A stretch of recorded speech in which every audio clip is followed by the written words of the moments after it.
You know what's strange? Most people spend their entire 20s chasing their first $100,000. And then, once they finally get there, something shifts. The second 100,000, it takes maybe 3 years. The third? Even less. It's almost like the game changes once you cross that invisible line. And here's what nobody tells you. That line isn't just psychological. It's mathematical. It's structural. The first $100,000 is brutally hard, not because you're doing something wrong, but because the system itself is designed to keep you below it. And once you break through, everything you thought you knew about money starts working differently.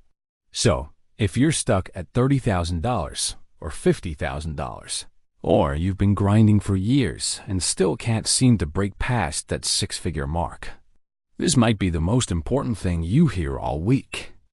And look, if this already resonates with you, go ahead and hit that subscribe button.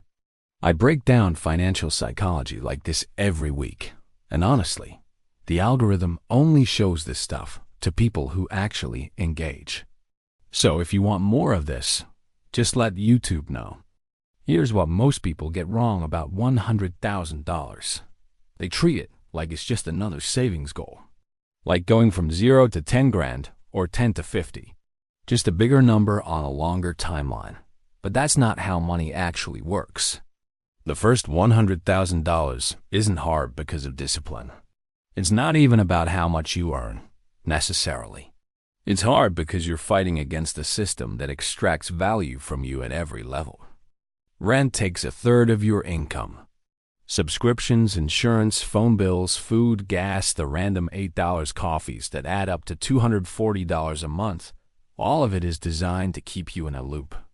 Earning, spending, surviving, repeat. And the brutal truth? For most people, there's barely anything left to save. You're not failing. You're just playing a game where the rules are stacked against you from the start. But here's where it gets interesting. Once you do break through, once you hit that $100,000 mark, the rules change. Not because you suddenly became smarter or more disciplined, but because the math itself shifts in your favor. And that's what we need to talk about.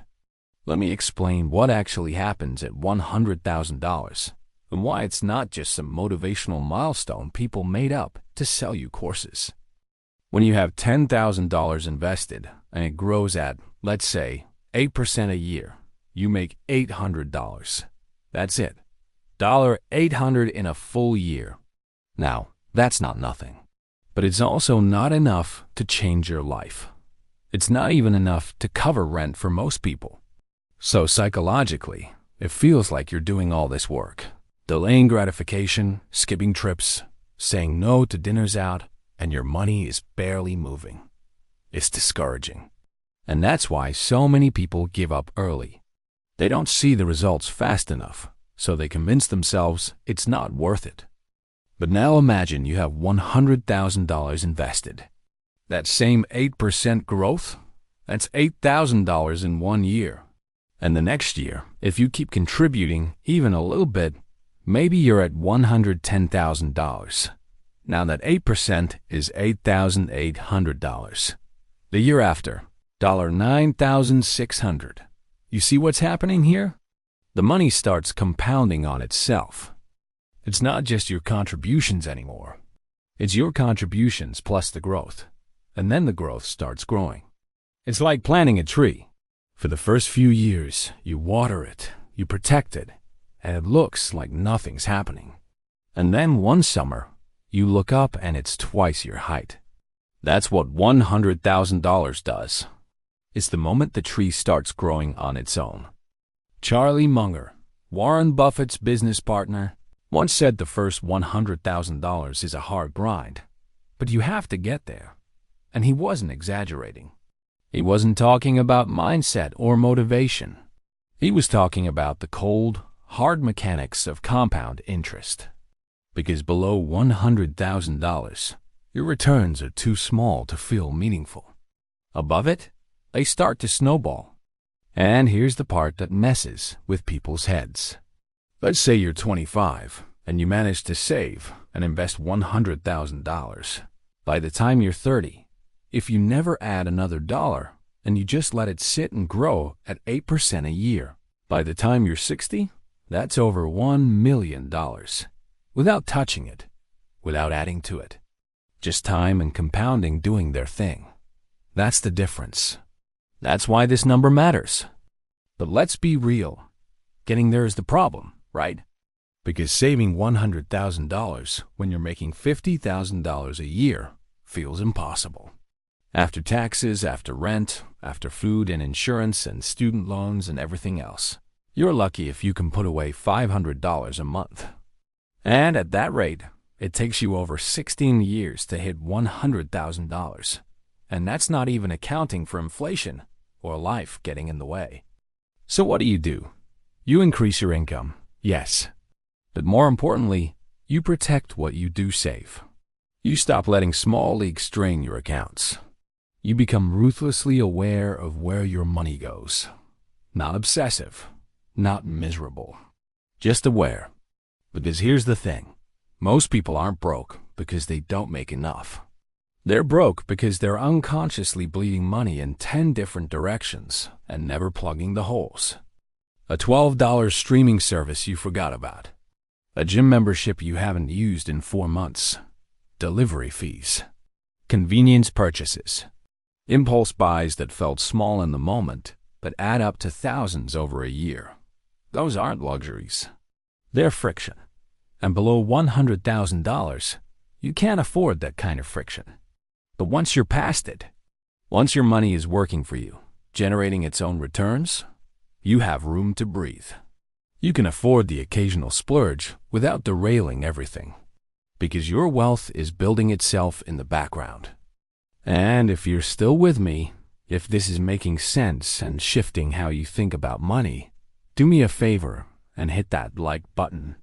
It genuinely helps more people find this kind of content. And subscribe if you haven't yet, because I'm going to keep breaking this stuff down in ways that actually make sense. So here's the shift, the real one. It's not about becoming obsessed with money. It's not about depriving yourself or living like a monk for 10 years. It's about understanding that the first $100,000 is a different kind of challenge than anything that comes after. It requires a different mindset. It requires you to delay some gratification, yes. But more than that, it requires you to see money as a tool that doesn't really start working until you give it enough mass. Think about it like this. If you're pushing a boulder up a hill, the first half is brutal. You're straining, you're exhausted, and it feels like you're getting nowhere. But once you get it over the peak, it starts rolling on its own. Momentum takes over. That's $100,000. It's the top of the hill.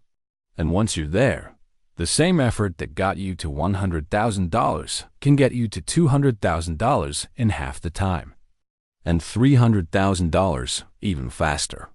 This is why people who hit 6 figures in their 30s often become millionaires by their 50s, even without massive salaries. It's not magic. It's just math that finally starts working in their favor.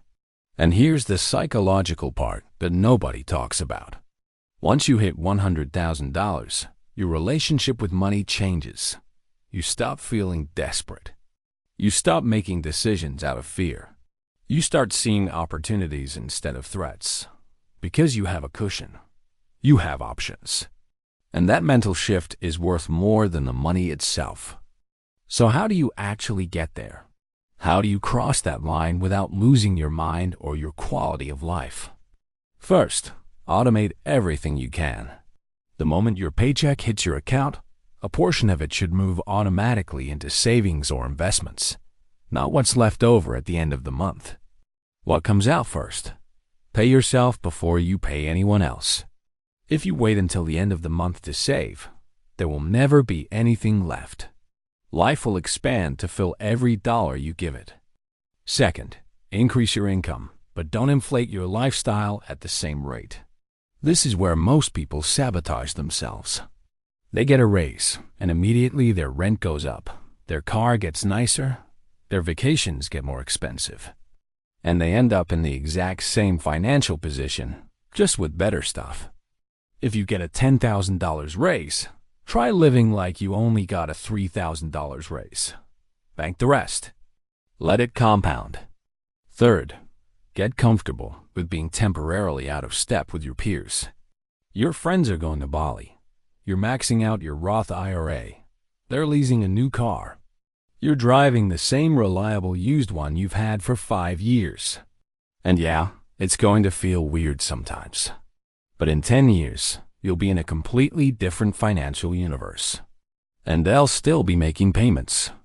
Fourth, invest in assets that grow. A high-yield savings account is great for your emergency fund. But if you want to hit $100,000, you need to take on some level of intelligent risk. Index funds, ETFs, diversified portfolios. You don't need to be a stock picker. You just need to put your money somewhere it can actually grow faster than inflation. And fifth, protect your progress. Once you start building, don't let lifestyle creep or emotional spending undo it.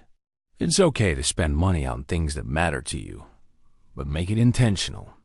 Make it conscious. Don't let it happen by default. Look, I know this isn't easy. I know that reading about compound interest and investment returns doesn't make rent cheaper or student loans disappear. I know that when you're scraping by, the idea of saving $100,000 feels like a fantasy. But here's the thing. It's not about perfection. It's about direction. Every dollar you save, every automatic transfer you set up, every time you choose the long game over the short hit of dopamine, you're moving the boulder a little further up the hill. And one day, sooner than you think, it's going to tip. And when it does, you're going to look back and realize that all those small, boring, unsexy decisions were the ones that mattered most. $100,000 isn't the finish line. It's the starting line for a completely different kind of financial life. One where your money works for you. One where you have options. One where you're not just surviving anymore. So if you're on that journey right now, keep going. You're closer than you think. And if this helped you see it differently, hit that subscribe button and join me here every week. We're building something bigger than just bank accounts. We're building peace of mind. I'll see you in the next one.